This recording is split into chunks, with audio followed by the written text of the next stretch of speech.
3절까지. 제가 제목부터 읽어드리겠습니다. 다윗의 시, 곧 성전에 올라가는 노래. 보라, 형제가 연합하여 동거함이 어찌 그리 선하고 아름다운고, 머리에 있는 보배로운 기름이 수염, 곧 아론의 수염에 흘러서 그의 옷깃까지 내림 같고, 헐몬의 이슬이 시온의 산들에 내림 같도다. 거기서 여호와께서 복을 명령하셨나니 곧 영생이로다. 아멘. 예, 형제가 연합하여 동거함. 신약적으로 말하면 교회죠. 교회가 너무 선하고 아름다운 곳이다, 이렇게 말을 합니다. 좀 자세하게 좀 하나하나 단어를 보도록 하겠습니다. 다윗이 이 단어 하나하나를 썼을 때 교회를 염두에 두고 교회가 얼마나 좋은지, 얼마나 아름다운지를 염두에 두고 단어 하나하나를 골랐던 것 같아요. 그래서 하나하나 좀 상세하게 보면은 처음에 보라라고 시작합니다. 감탄사죠. 강조용법입니다. 성경에서 보라로 시작되는 것은 굉장히 중요한 곳입니다. 보라, 처녀가 아들을 낳을 것이요 이름을 임마누엘이라 하라. 보라, 세상 죄를 지고 가는 하나님의 어린 양이로다. 보라, 형제가 동거함이 어찌 그리 선하고 아름다운 것. 중요하다라고 하는 것이죠. 그 다음에 형제가 연합하여 동거함, 이렇게 말하는데 이 말이 다윗에게는 굉장히 특별한 의미가 있었을 것입니다. 개인적인 차원에서. 왜 그러냐면 시편을 여러분 잘 읽어보시면 다윗이 여러 사람으로부터 버림받았다라고 하는 얘기들을 하고 있어요.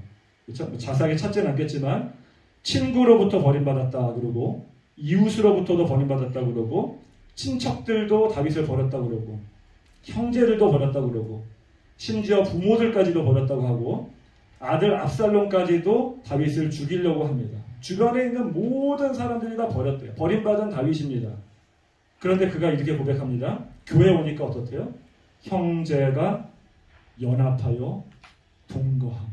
형제가 연합하여 동거함. 피를 나눈 부모 형제는 다 자기를 버렸어요. 근데 교회 오니까 하나님 안에서 한 형제된 사람들이 동거한다. 너무 좋다는 거죠. 그 다음 보면은 형제가 연합하여 동거함이 어찌 그리 선하고 아름다운고, 선하다 이렇게 말합니다. 선하다라고 하는 말은 히브리어로 토브라고 하죠. 신학 다니신 분들은 다 아시겠죠. 이 단어가 굉장히 우리가 잘 아는 단어입니다. 어디 나오는 단어냐면 창세기 1장에서 하나님이 천지를 창조하시고 보시기에 좋았더라. 토브, 좋았더라. 자연 만물을 보고서 너무 좋잖아요. 우리 오면서. 그 똑같은 단어 토브, 그것을 갖다가 형제가 연합하여 동거한, 교회가 토브, 좋다, 이렇게 표현하고 있는 것입니다. 2절 보겠습니다. 2절에 보면은 머리에 있는, 머리죠, 머리. 신체 중에 가장 중요한 곳이 바로 머리입니다. 그렇죠? 팔 잘라져도 살 수 있어요. 다리 하나 잘라져도 살 수 있습니다.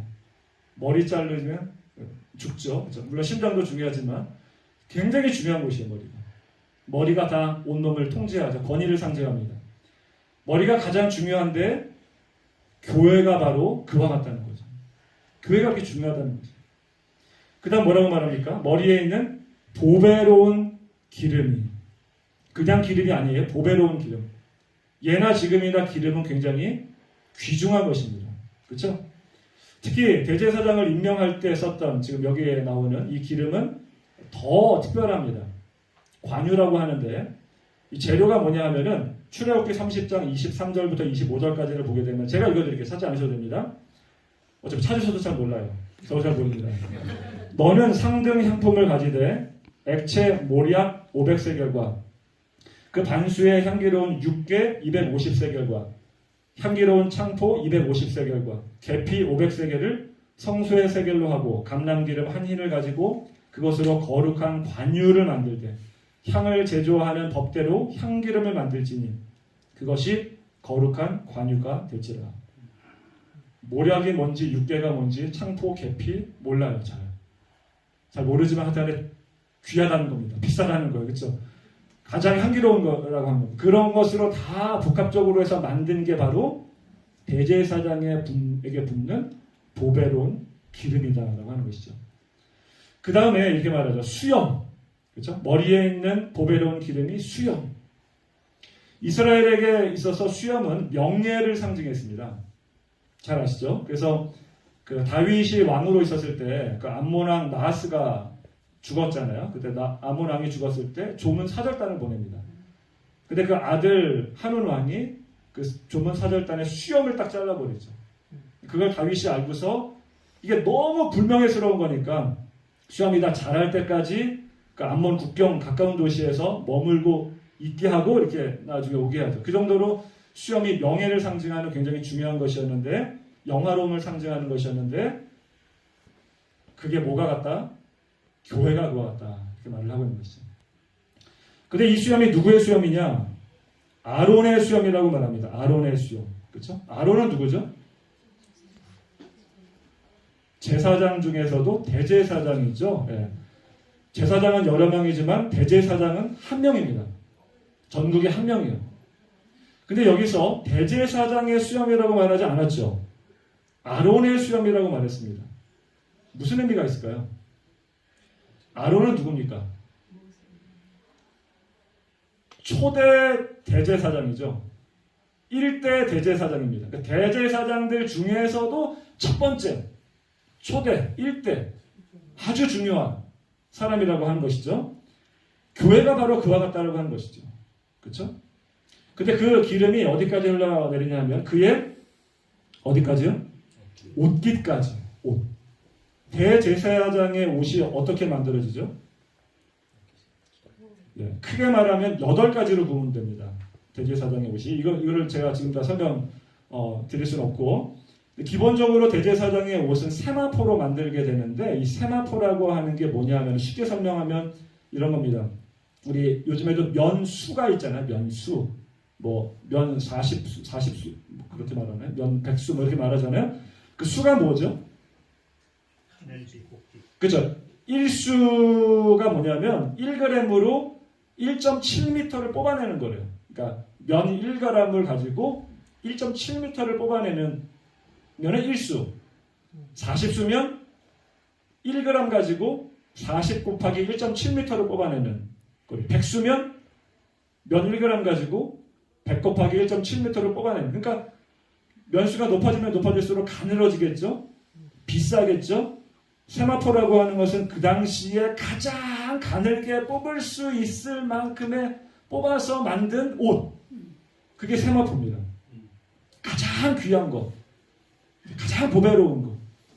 그 옷을 입고 있는 사람이 대제사장이고 그 옷깃과 같은 것이 바로 교회다라고 말을 하는 것이죠. 2절을 종합해보면 이렇습니다. 머리에 있는 보배로운 기름이 수염, 곧 아론의 수염에 흘러서 그의 옷깃까지 내림 같다. 그렇게 귀하다. 뭐가요? 교회가. 교회가 그렇게 귀하다. 3절 보겠습니다. 헐몬의 이슬이 시온의 산들에 내림 같도다. 헐몬의 이슬, 헐몬. 이스라엘 지형은 남북으로 길게 뻗어져 있죠. 위에 갈릴리 호수가 있고 요단강이 있고 사해가 있고 그 위에 저 위에 헐몬이 있습니다. 그렇죠? 이스라엘 땅에는 비가 많지 않습니다. 늦은 비와 이른 비가 내리죠.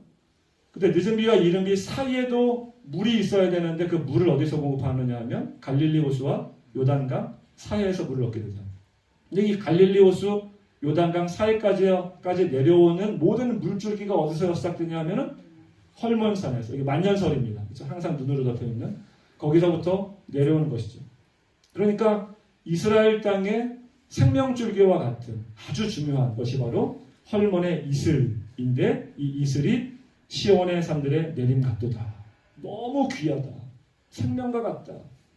뭐가요? 교회가. 교회가 그와 같다는 것입니다. 여러분, 교회는 어떤 곳이냐? 선하고 아름다운 곳입니다. 가장 귀한 곳이에요. 오늘날 많은 사람들이 교회를 욕하고 있고 또 가나안 성도들, 요즘에 한국에 가나안 성도들 많아진다면서요? 교회 안 나가는 성도들. 네. 참 안타깝죠. 잘못된 것이죠. 그렇죠? 네. 교회를 안 나간다? 저는 교회 밖에는 구원이 없다고 생각합니다. 네. 거의 없다고 생각해요. 물론 특수한 경우 빼고는. 그렇죠? 네. 이렇게 귀하게 주님이 말씀하시는데 교회를 거부한다? 그건 말이 안 되는 거죠. 하나님이 창조하신 것 중에 가장 아름답고 귀한 것, 그게 교회입니다. 교회. 근데 이 교회가 얼마나 귀한 곳인가.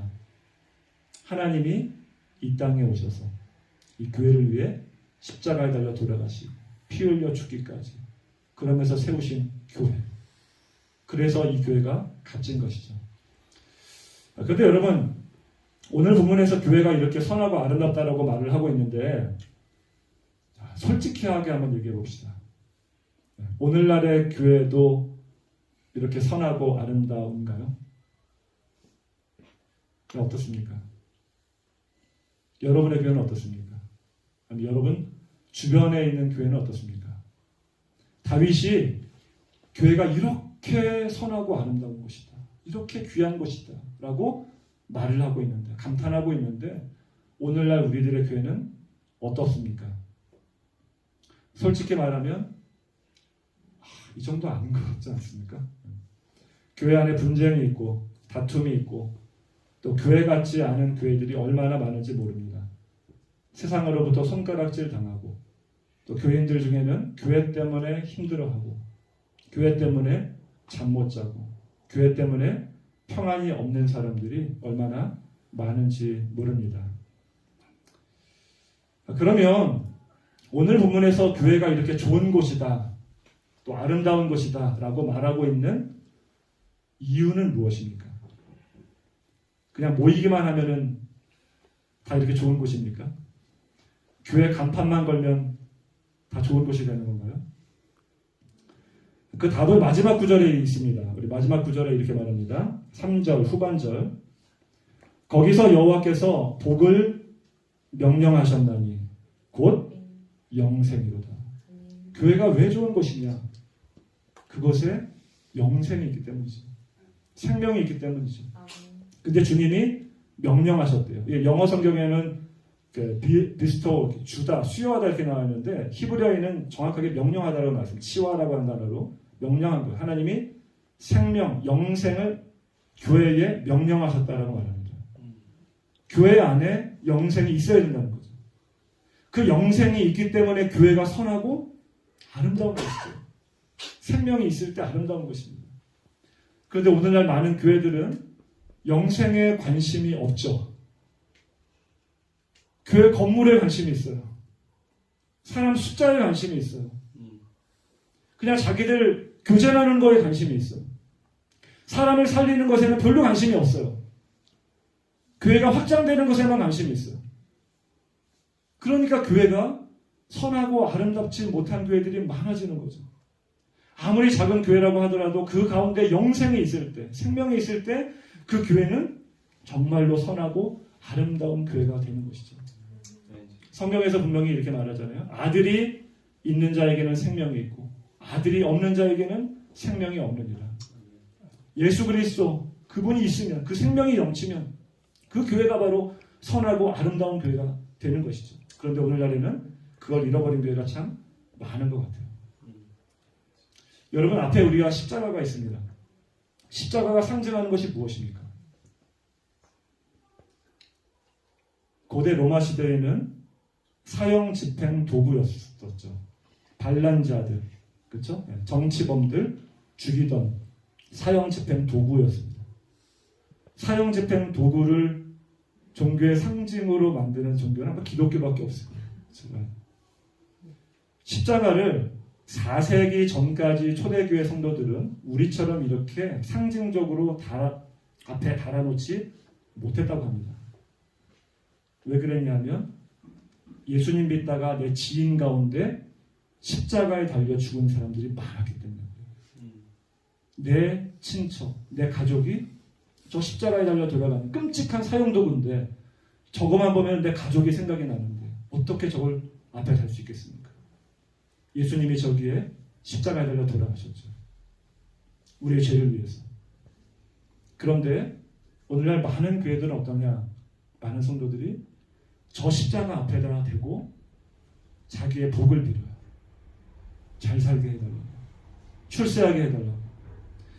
여러분, 한 사람이 죽었을 때 관에, 여러분 만약에 부모님이 관에 지금 돌아가셔서 누워있다고 한다면 그 돌아가시는 그분에게 지금 내가 사랑하는 가족이 죽었는데 그분에게다가 대고서 저 좀 잘 살게 해주세요.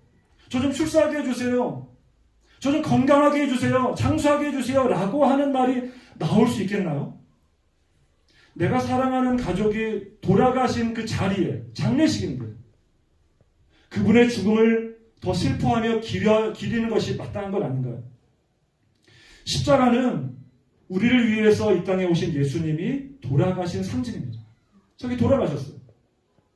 근데 저기에 돌아가신 주님 앞에서 주님 저 좀 잘 살게 해주세요. 주님 돌아간 건 돌아가신 것이고 저 좀 번영하게 해주세요. 저 좀 출세하게 해주세요. 좋은 대학 붙게 해주세요. 라고 하는 말이 어떻게 나오죠? 주님이 이 땅에 영생을 주기 위해 오셨는데 그 영생에는 조금도 관심이 없고 자기의 기복신앙만 챙기려고 하는 교인들이 얼마나 많은지 몰라요. 그게 오늘날의 교회죠. 안타까운 현실입니다. 정말 좋은 교회는 어떤 교회냐? 생명이 있는 교회. 예수 그리스도의 영생이 있는 교회. 제가 간절히 바라는 것은 이 땅에 있는 모든 교회들이 그 영성을 회복하기를 간절히 축원합니다. 구약에서 우리가 교회에 대해서 봤고요. 신약에서 하나만 좀 보면 좋을 것 같습니다. 같은 얘기인데요. 아주 유명한 말씀입니다. 마태복음 16장 18절입니다. 마태복음 16장 18절.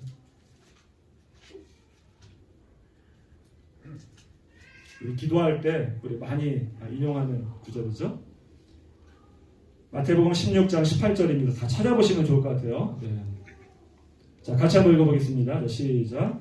또 내가 내게 이르노니 너는 베드로라. 내가 이 반석 위에 내 교회를 세우리니 음부의 권세가 이기지 못하리라. 아멘. 예. 이 구절이 굉장히 중요합니다. 왜 중요하냐면 예수님이 교회라고 하는 단어를 처음 사용했던 곳이기 때문이죠.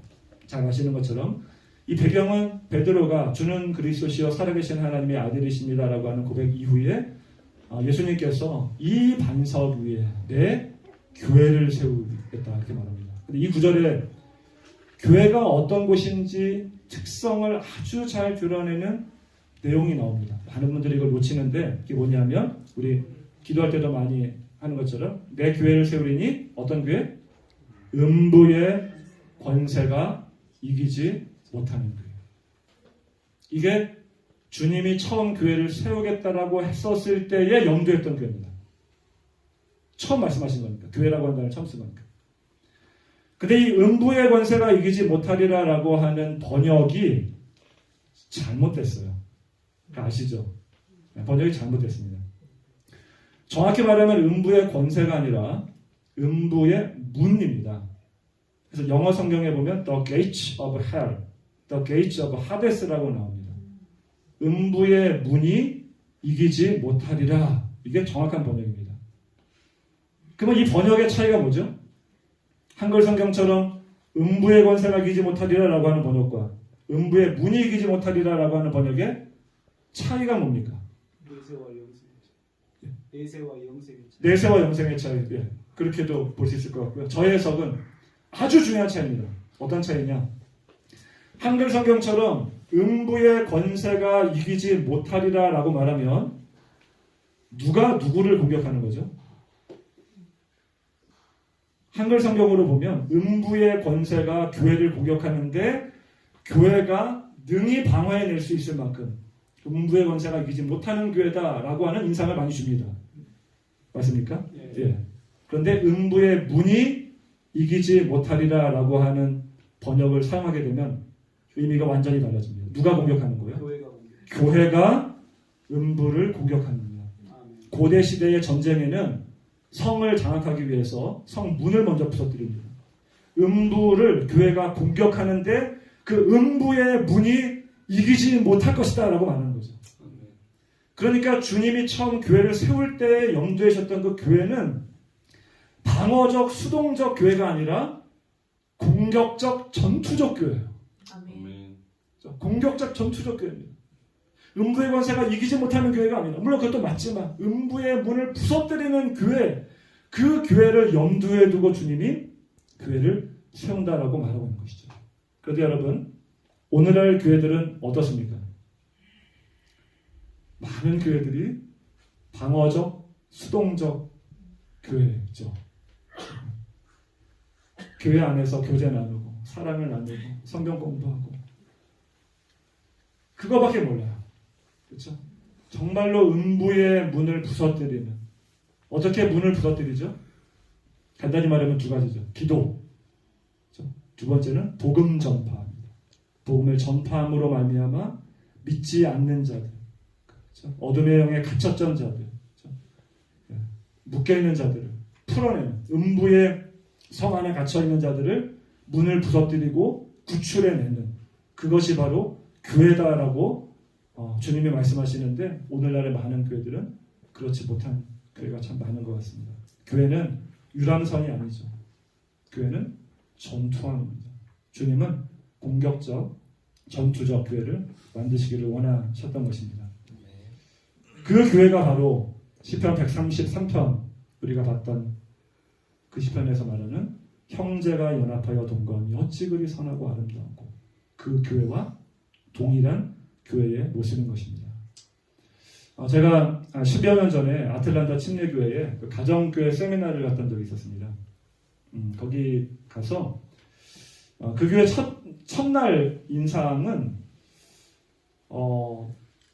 되게 세련미가 없었어요. 목회자 세미나인데 되게 엉성했습니다. 네. 첫날 저녁 식사를 하고 이제 개회 예배를 드리는데, 사회 보시는 어떤 집사님이 계셨는데 사회를 굉장히 엉성하게 보더라고요. 저게 준비 없이구나. 이게 속으로 제가 약간 이렇게 비판 마음이 이렇게 들었었는데, 찬양을 이렇게 부르는데 우리 오늘 이렇게 반주 너무 좋잖아요. 네. 근데 그날 목회자 세미나인데 반주하시는 어떤 남자분이 오셔서 반주했는데 쾅쾅쾅 그렇게 치시는 거예요. 이게 굉장히 바다가 되는 겁니다. 전혀 은혜롭지가 않았어요. 그래서 어떻게 이렇게 반주를 하나, 목사님들 5, 60명을 앉혀놓고서 어떻게 주최 측에서 이렇게 준비를 하나, 약간 제가 원망과 불평이 좀 나왔었는데, 그 다음날 아침 그 교회 담임 목사님이 이제 강의를 시작하셨는데, 그 강의 첫 시간에 그 강의를 듣고 그 강의가 저를 너무 부끄럽게 만들었습니다. 너무 부끄럽게 만들었어요. 그 목사님이 이렇게 말씀하시는 겁니다. 여러분, 저희 교회는 세련미가 없습니다. 저희 교회는 뭔가 엉성합니다. 저도 잘 알고 있습니다. 어저께 피아노 치셨던 분이요, 여러분 받아내셨죠? 저도 무지 받아냅니다. 굉장히 신경이 있습니다.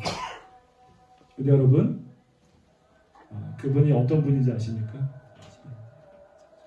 얼마 전에 예수님 믿고 그 예수님 믿은 게 너무 좋아서 교회 섬기고 싶어서 나와서 봉사하시는 분.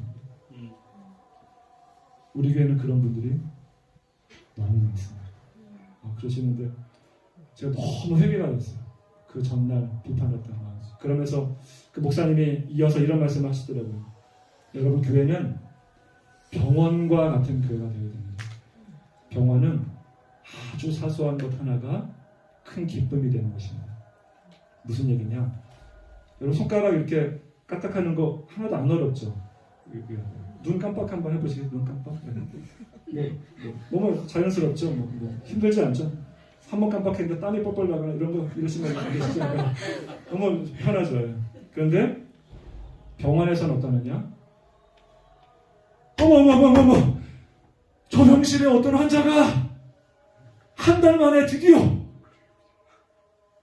요거 많이도 아니야, 요거 움직였대. 세상에 어느 병실에 있었던 환자가 들어온 지 지금 3개월 만에 드디어 눈을 한 번, 두 번도 아니야, 눈을 한 번 깜빡했대. 세상에 어떤 환자가 있었는데 그 환자가 드디어 이제 첫 발을, 한 발, 두 발도 아니고 한 발을 내딛었대. 라고 하는 것이 엄청난 감격이 되는 곳, 그것이 바로 병원인데, 교회가 바로 그와 같아야 된다 말씀하시더라고요. 교회가 바로 그와 같은 곳이고, 어머, 그 사람이 드디어 교회를 나오기 시작했대. 그 사람이 교회에 그냥 나왔는데 드디어 예수님의 이름으로 이제 기도하기 시작했대. 세상에서 어느 한 분이 있는데 드디어 이제 손을 들고 찬양을 했는데 높이도 안 했지. 조금 이렇게 들기 시작했대. 이게 감동이 되는, 이게 감사가 되는 그와 같은 일이 많아지는 곳. 그게 바로 생명력이 넘치는 주님의 몸된 교회죠. 저는 이번 교회 개척 리서치 트립을 통하여 좀 많이 부끄러웠어요. 솔직히 말해서 너무 감격스럽지만 한편에서 많이 부끄러웠습니다. 왜냐하면 이 교회에 우리 돌아봤던 모든 교회들이 주님이 말씀하셨던 전투적, 공격적 교회로 음부의 문들을 부서뜨리고 교회가 없는 지역에 교회를 세우고 영혼들을 살리는 일에 최선을 다하고 있기 때문입니다. 한국 교회가 사실은 와서 배워야 되는 거죠. 우리가 이분들에게 뭘 가르치겠습니까? 그죠? 한국 교회가 와서 배워가야죠. 교회 없는 곳에 교회를 세울 수 있도록. 주님 처음 말씀하셨던 음부의 문을 부서뜨리는 교회, 이 교회의 모습을 볼 수 있도록 배워가야 되는 것이 마땅하다는 생각이 듭니다. 그러면서 한편에서 얼마나 감사했는지 모릅니다. 부디 여러분 교회들도 그와 같은 교회 되었으면 좋겠습니다. 이 땅에 있는 모든 교회가 선하고 아름다운 교회, 음부의 문을 부서뜨리는 교회, 주님이 피값주로 사신 교회, 그 귀한 교회, 모든 교회가 그렇게 잘 성장했으면 좋겠다는 생각이 듭니다. 마지막으로 한 군데만 더 보고 충분히 말씀을 전하라고 하셨기 때문에 한 군데만 더 보고 마치면 좋겠습니다. 제가 늘 이 구절을 읽으면 마음이 먹먹해지는 구절이 있습니다. 그 사도 바울이 얼마나 교회를 귀하게 여겼는지 알 수 있는 구절인데요. 고린도후서 11장 23절부터 28절까지 말씀입니다. 근데 말씀만 읽고 마치겠습니다. 고린도후서 11장 23절부터 28절까지 다 찾아보셨으면 좋겠어요. 고린도후서 11장 23절부터 28절까지 제가 읽겠습니다. 그들이 그리스도의 일꾼이냐 정신없는 말을 하거니와 나는 더욱 그러하도다. 내가 수고를 넘치도록 하고 옥에 갇히기도 더 많이 하고 매도 수없이 많고 여러 번 죽을 뻔하였으니 유대인들에게는 40에서 하나 가만매를 5번 맞았으며 3번 태장으로 맞고 1번 돌로 맞고 3번 파선하고 1주야를 깊은 바다에서 지냈으며 여러 번 여행하면서 강의 위험과 강도의 위험과 동족의 위험과 이방인의 위험과 시내의 위험과 광야의 위험과 바다의 위험과 거짓 형제 중에 위험을 당하고 또 수고하며 애쓰고 여러 번 자지 못하고 줄이며 목마르고 여러 번 굶고 춥고 헐벗었노라. 여기까지 사도 바울이 복음을 전하면서 얼마나 고생했는지를 나열하고 있습니다. 28절에서 이렇게 말합니다. 이 외의 일은 고사하고 아직도 날마다 내 속에 눌리는 것이 있으니 곧 모든 교회를 위하여 염려한 것이다. 사도 바울이 당한 일들이 얼마나 큰 일입니까? 우리가 이 정도 당했으면 무용담으로 교회 가서 아마 간증할 거예요. 나 이런 일 당했었어. 사도 바울은 이 외의 일은 고사하고 내가 당한 모든 고난 아무것도 아니다. 근데 아직도 날마다 내 속에서 짓눌리는 것 있으니 곧 모든 교회를 위하여 염려하는 것이라. 여러분 마음속에 눌리는 일이 무엇입니까? 그게 주님의 몸된 교회가 되어지길 소원합니다. 주님의 몸된 교회, 피값으로 사신 교회, 죄인들이 모였지만 주님이 가장 사랑하셨던 그 교회, 여러분의 교회가 그와 같은 교회 되어지길 바라고, 또 교회가 없는 지역에 이와 같은 교회들이 세워지길 같이 한번 기도하고 또 우리 함께 이런 비전 트립을 통해 하나님께 영광을 돌려드리는 저와 여러분 되시길 간절히 축원합니다. 제가 한번 기도하겠습니다. 하나님, 한국과 미국에는 수천 개, 수만 개의 교회들이 있지만 이 땅에 주님의 몸된 교회가 없습니다. 하나님, 교회가 없는 땅에 주님의 몸된 교회가 개척될 수 있도록 인도하여 주시옵소서. 하나님, 사도 바울처럼 우리에게도 날마다 눌리는 일이 있으니 곧 모든 교회를 염려하는 마음입니다. 이 땅의 교회를 생각하면 우리 마음도 이렇게 먹먹해지는데 주님 마음은 어떻겠습니까? 하나님 이 땅에 있는 모든 교회들 불쌍히 여겨주시고 이 땅에 있는 모든 교회 위에 하나님의 영광이 임하게 하시며 날마다 생명력이 넘치게 하시고 음부의 문을 무서뜨리는 교회 될 수 있도록 인도하여 주시옵소서. 그러므로 말미암아 하나님께 영광 돌려드리는 교회들 다 될 수 있도록 주님 축복하여 주시옵소서. 감사드리며 다시 오실 우리 주 예수 그리스도의 이름으로 기도드렸습니다. 아멘.